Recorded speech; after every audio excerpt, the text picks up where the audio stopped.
Shadow কিন্তু আরেক জিনিস, তাই না? তো এটা যেটা হলো সেটা হলো রিফ্লেক্ট, বুঝছেন?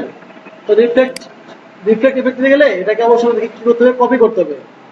লেটে কপি করলাম, করার পরে কন্ট্রোল টিতে ফ্রি ট্রান্সফর্ম, ঠিক আছে?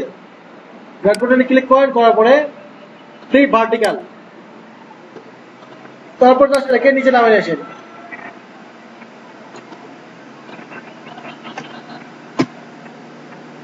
আমার পরে জাস্ট এটাকে অপাসিটি কমায় দেন,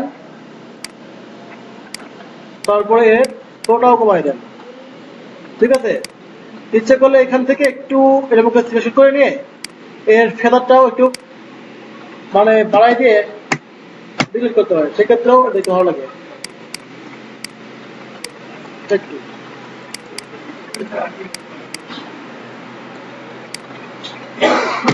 দেখুন